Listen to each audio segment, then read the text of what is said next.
श्री गुरुवे नमः। ओम श्री गुरुवे नमः। ओम श्री गुरुवे नमः। अवेकनिंग इनर सेल्फ चैनल पर आप सभी मित्रों का आज की चर्चा में मैं स्वागत करता हूं। आदरणीय मित्रों, जैसा कि आप जानते हैं, इस चैनल पर हम विज्ञान भैरव तंत्र की सीरीज चला रहे हैं और उस सीरीज का 22वें सूत्र पर आज हम चर्चा करने वाले हैं। विज्ञान भैरव तंत्र सीरीज का 22वां जो सूत्र है बहुत महत्वपूर्ण है। यूं तो 112 तंत्र की विधियां हैं जो भगवान भैरव ने माता भैरवी को इस विज्ञान भैरव तंत्र में कही है। सभी विधियां अपने आप में बहुत ही सूक्ष्म हैं, सुलभ हैं और एक एक विधि को कई प्रकार से साधा जा सकता है। आदरणीय मित्रों, अभी तक हमने जितनी भी ध्यान की विधि कहीं भी सुनी है किसी से भी, या हमने स्वाध्याय किया है कहीं से भी जानकर, सब ध्यान की विधियां हमें यही समझाने का प्रयास करती हैं कि यह शरीर मैं नहीं हूं। यह आंख, नाक, कान, शरीर की समस्त इंद्रियां, समस्त कर्मणेंद्रियां, यह सब भौतिक जगत का हिस्सा है और मैं इसके परे हूं, यानी कि यह शरीर मैं नहीं हूं। लेकिन आज की जो विधि है 22वें सूत्र में भगवान भैरव जो माता भैरवी को कह रहे हैं, बड़ी अद्भुत है। इस सूत्र में भगवान भैरव माता भैरवी से कह रहे हैं कैसे आप शरीर के एक एक अंग में, समस्त कर्मणेंद्रिय और समस्त इंद्रियों में मुझ भैरव के दर्शन करें, मुझ भैरव को साक्षात देखें। बड़ी अद्भुत विधि है, बड़ी चमत्कारिक विधि है और यदि आपकी ध्यान में रुचि है तो क्षण में ध्यान की घटना आपके जीवन में घट जाए, ऐसी यह विधि है। और इस सूत्र को जिस प्रकार से मैं आपको समझाने का प्रयास करूंगा, वह प्रयास भी अद्भुत है। इतना सहज प्रकार से आपको अभी के इस समय में कोई इस सूत्र को समझाने वाला नहीं मिलेगा, यह मैं दावे से कह सकता हूं।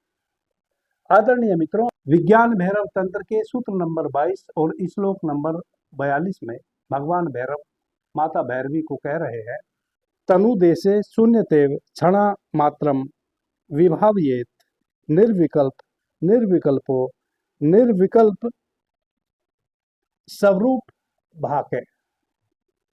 भगवान भैरव इस श्लोक के माध्यम से कह रहे हैं कि यह जो हमारा स्थूल शरीर है, यदि आप मुझे अपने चारों तरफ शून्य रूप में नहीं देख पा रहे हैं, शून्य रूप में मेरा भाव नहीं कर पा रहे हैं, जैसा कि 20 नंबर और 21 नंबर सूत्र में भगवान भैरव ने जो कहा है, 20 नंबर और 21 नंबर ध्यान के सूत्र में भगवान भैरव ने जो कहा है कि हे देवी, मुझे शून्य रूप में अपने चारों तरफ आप फील करें।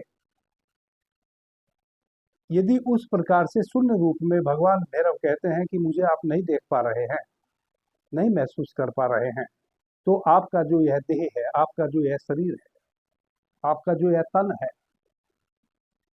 इस तन में, इस शरीर में एक एक रोवे रोवे में मेरे होने की आप धारणा करें।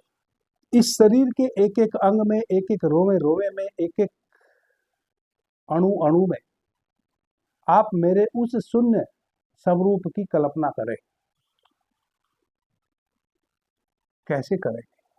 बड़ा अद्भुत सूत्र है। अभी तक तो हमने ध्यान की जितनी भी विधियां जहां से भी सुनी है, सभी ध्यान की विधियां धीरे धीरे हमें उस अवस्था में लाती है कि हम ध्यान में बैठते हैं और धीरे धीरे शरीर से हमारा नाता टूटने लगता है। सर्वप्रथम शरीर शून्य हो जाता है, शरीर शांत हो जाता है। शांत शरीर की अवस्था में साधक को पता चलता है कि यह शरीर मैं नहीं हूं। उसके बाद फिर श्वासें जो अनियंत्रित चल रही हैं, श्वासें शिथिल हो जाती हैं, तब साधक को पता चलता है कि श्वासें भी मैं नहीं हूं। फिर जो मन में जो विचार चलते हैं निरंतर, फिर विचार भी धीरे धीरे शांत होने शुरू हो जाते हैं, तब साधक को पता चलता है कि मन यानी कि विचार भी मैं नहीं हूं। तो ना शरीर में हूं, ना विचार में हूं, और ना इस शरीर में चल रही एक एक प्रतिपल जो श्वास चल रही है जिसके कारण यह शरीर जीवित है, ना वह श्वास में हूं। धीरे धीरे साधक को साधना में, ध्यान की अवस्था में यही तो पता चलता है। और जब इन तीनों घटनाओं का साधक को पता चलने लगता है, तब साधक को अचानक यह पता चलता है कि मैं तो इन सब क्रियाओं का साक्षी हूं। यानी कि श्वास भी किसी और के द्वारा इस शरीर में ली जा रही है, मैं नहीं ले रहा हूं।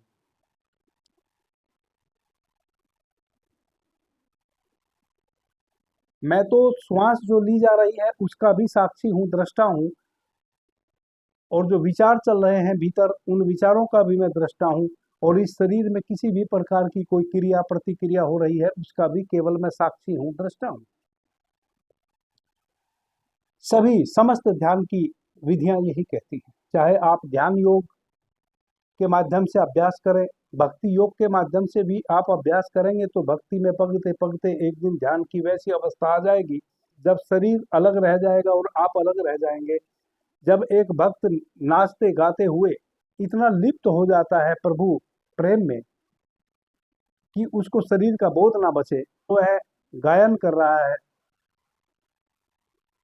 वह गायन भी कहीं उसको पता चले कि मैं नहीं गा रहा हूं, भीतर कोई और गा रहा है, वही जो गाने वाला है पीछे, उस गायन के पीछे जो गाने वाला है, उस नृत्य के पीछे जो नाचने वाला है, एक दिन भक्त को उसी का तो पता चलता है। वही ध्यान में भी होता है, वही भक्ति में भी होता है। अंततः ध्यान में ही पहुंचता है व्यक्ति, चाहे आप भक्ति मार्ग से शुरू करें या ज्ञान मार्ग से शुरू करें या ध्यान मार्ग से शुरू करें। किसी भी प्रकार का योग, हठ योग हो, पातंजलि योग हो, महर्षि अष्टावक्र के द्वारा, अष्टावक्र गीता में जो सांख्य योग बताया है, या आप सांख्य योग के माध्यम से पूजा प्रार्थना कर रहे हो, अंततः आपको साक्षी ही होना पड़ता है। आप शुरू करते हैं किसी भी प्रकार की साधना को तो आप करते हैं, लेकिन धीरे धीरे पता चलता है कि आप तो कर ही नहीं सकते, आपके पीछे करने वाला तो कोई और है। यह तो हमारा भ्रम था कि मैं कर रहा हूँ। यह भ्रम टूटना ही साधना की अंतिम परिणति है। अब तक हमने साधना के जितने भी उपाय किए वह यह जानने के किए कि यह शरीर मैं नहीं हूँ, लेकिन भगवान भैरव इस सूत्र में कह रहे हैं कि इस शरीर के एक एक अंग में आप मेरे उस शून्य स्वरूप को देखें। शरीर के अंग में इसको कैसे देखें? आदरणीय मित्रों, ध्यान के किसी भी आसन में आप बैठ जाएं। यदि किन्हीं मित्र को बैठने में तकलीफ है, वह किसी भी आसन में कुछ समय तक स्थिर नहीं बैठ सकते हैं, तो वह लेट के भी ध्यान कर सकते हैं। लेट के जब हम ध्यान करते हैं तो हम बिल्कुल सीधे ऐसे पट लेट जाते हैं, गर्दन के नीचे कोई तकिया नहीं रखते, हाथों को बगल में ऐसे फैला लेते हैं, अपनी हथेलियां ऊपर की ओर ऐसे फैली हुई होती हैं और ऐसे अपने हाथों को फैला लेते हैं। सर्वप्रथम आप अपनी आती जाती श्वास को देखिए। 10 से 12 श्वास धीमी गति से स्वयं से आप भीतर लीजिए, और धीमी गति से, जिस गति से आप श्वास को भीतर लिए हैं उसी गति से श्वास को बाहर जाने दीजिए। श्वास की आवन और जावन, रेचक और पूरक की जो गति है वह समान हो, सम हो। तो 10 श्वास आप लगभग अपने से लीजिए, धीमी गति से, जितना धीमी गति से आप ले सकते हो। धीमी गति से श्वास लेने का मतलब है कि जब आप श्वास ले रहे हो और श्वास छोड़ रहे हो तो श्वास का किसी भी प्रकार का साउंड आपको सुनाई ना दे, कोई ध्वनि ना सुनाई दे बाहर। इतनी धीमी गति से आप सर्वप्रथम 10 श्वास लीजिए। अब अपने पूरे होश को, आपका एक होश होता है ना, जैसे यदि आपके पैर में कहीं कांटा लग जाए और आप रात्रि में शयन में जाएं,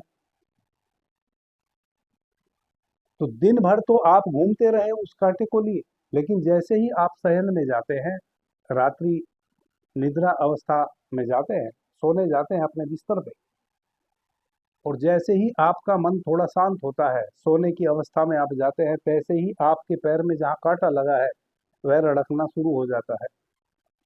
आपका पूरा होश उस कांटे पर जाकर टिक जाता है। पूरे शरीर का बोध आपका समाप्त हो जाता है, केवल उस कांटे का बोध रह जाता है। वह कांटा ही निरंतर आपको लड़कता रहेगा। या आपके शरीर में किसी अंग में कहीं भी कोई चोट लग गई हो, कोई दर्द हो, पीड़ा हो, कोई फोड़ा हो, फुसरी हो जो तनाव दे रहा हो, जब तक आप अपने बिस्तर पे नहीं गए हैं तब तक तो आप उसको कुछ भूला भी रहते हैं।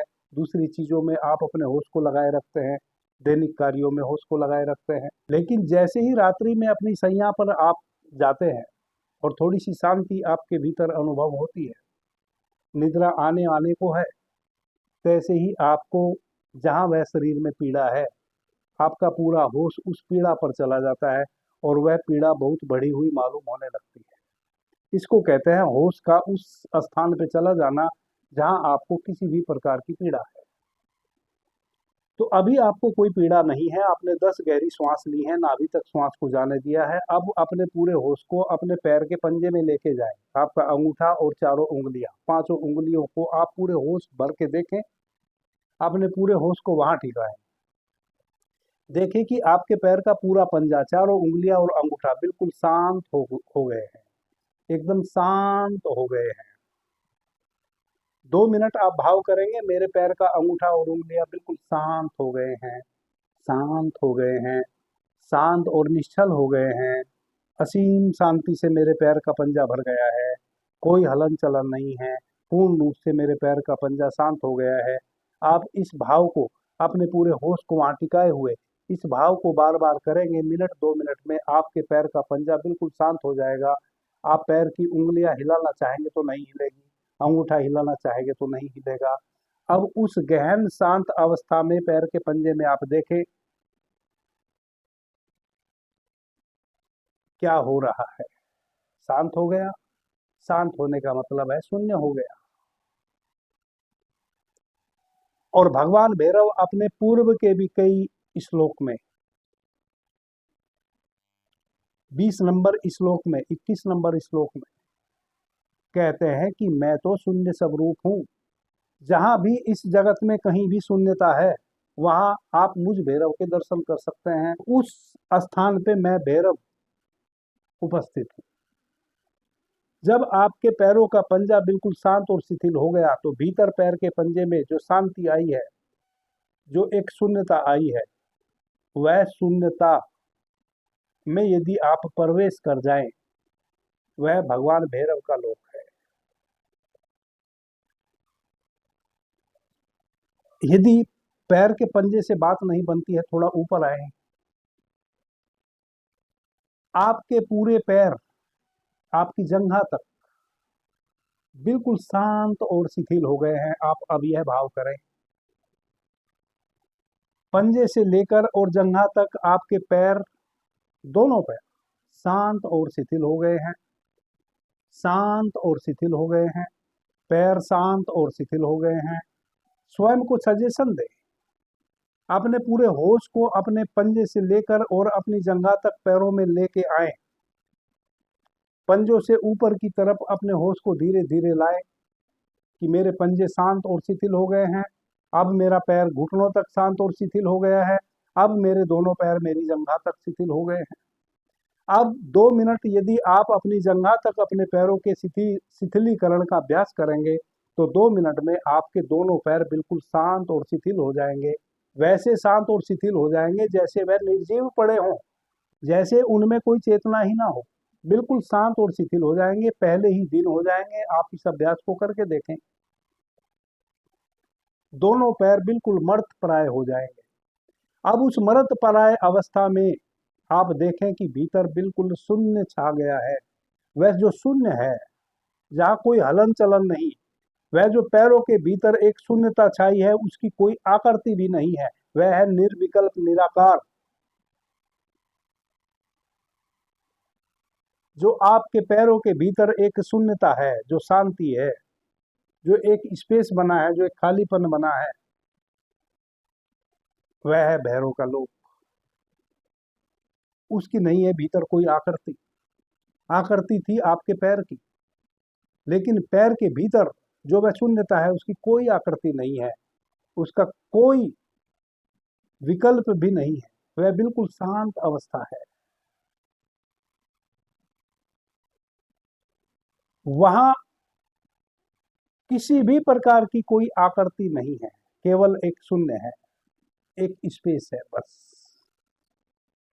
इतने से भी यदि बात ना बनती हो, अब ऊपर तक, अपने कंधों तक, अपने पूरे शरीर को शांत भाव में देखें कि अब मेरी जंघा से लेकर मेरे कंधों तक मेरा पूरा शरीर शांत हो गया है, मेरा उदर शांत हो गया है, मेरी छाती शांत हो गई है, मेरे कंधे शांत हो गए हैं, आजू बाजू सब कुछ, पूरा शरीर कंधों तक शांत हो गया है, शरीर बिल्कुल शांत और शिथिल हो गया है, शरीर शांत और शिथिल हो गया है।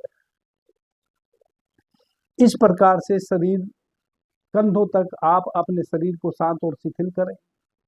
अब अपने हाथों की जो उंगलियां हैं, जो आप अपने बाजू में फैला के लेटे हुए हैं शांति से, अब अपनी पांचों उंगलियां, 4 उंगली और एक अंगूठा, भाव करें कि आपकी आपकी हाथों का जो यह पंजा है यह बिल्कुल शांत और शिथिल हो गया है।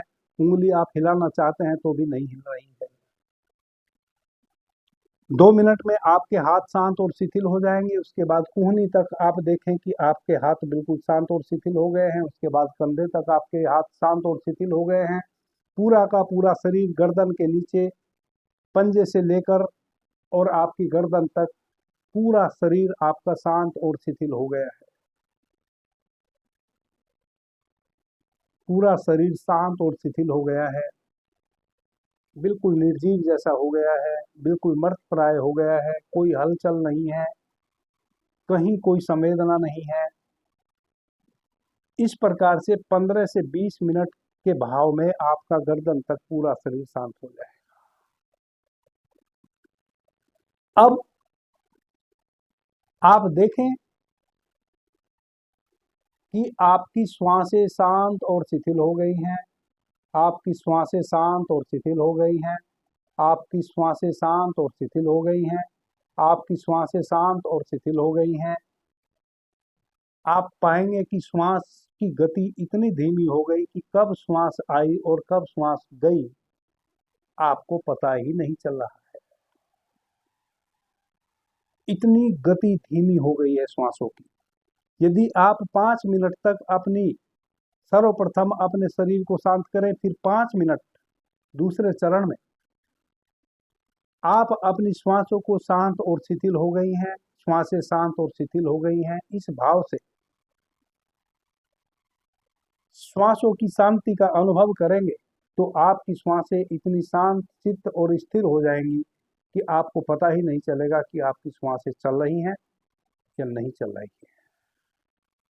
आदरणीय मित्रों, जैसे ही हमारी श्वासें शांत और शिथिल हो जाती हैं, तैसे ही हमारे मन के विचार भी गिर जाते हैं। ऑटोमेटिक उनको आपको गिराना भी नहीं पड़ता। अब तीसरे चरण में आप भाव करें कि मेरे भीतर किसी भी प्रकार का कोई विचार अब नहीं बचा। विचार सभी शून्य हो गए, शांत हो गए, मन बिल्कुल शांत है, कोई विचार चल नहीं रहा है, किसी भी प्रकार की विचार की धारणा भीतर बन नहीं रही है।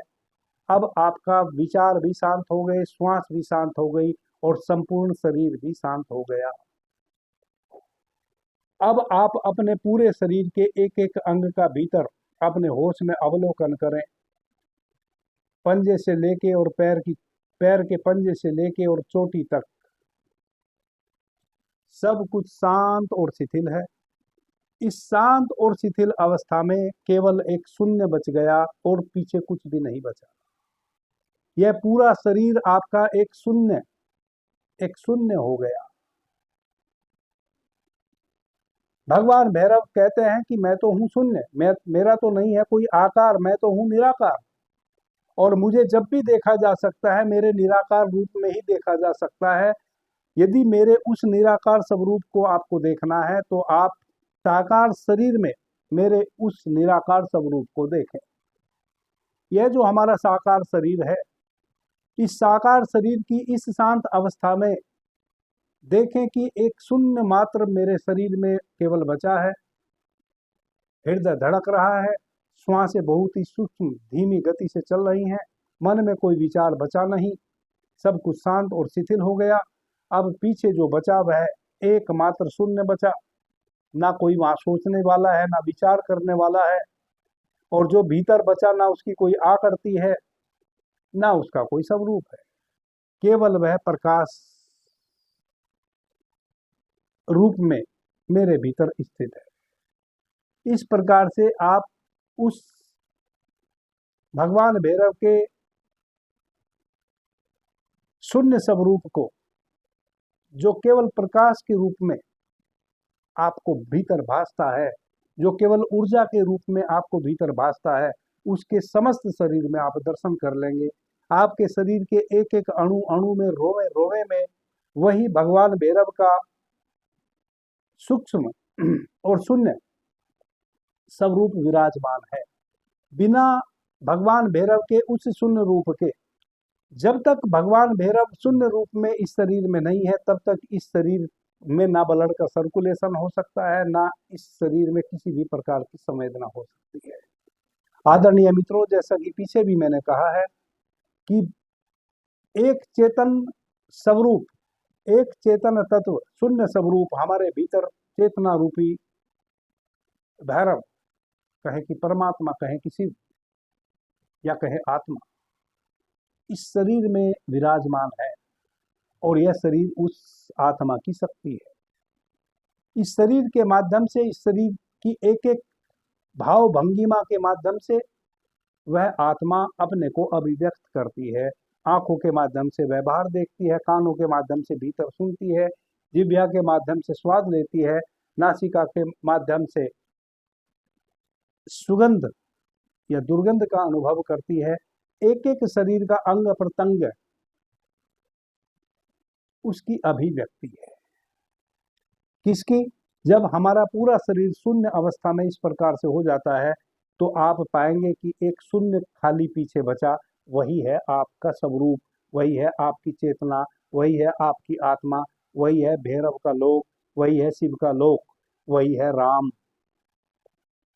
कुछ दिन के अभ्यास से आप उस शून्य स्वरूप में प्रवेश कर जाएंगे, और जैसे ही उस शून्य स्वरूप में प्रवेश कर जाएंगे, तैसे ही आपको पता चलेगा कि यह पूरा का पूरा शरीर उस शून्य स्वरूप भैरव की अभिव्यक्ति है। अभी के लिए इतना ही। आपने मुझे ध्यान से, प्रेम से सुना, इससे मैं बहुत अनुग्रहित हूँ। सभी मित्रों को मेरा प्रणाम, धन्यवाद। हर हर महादेव।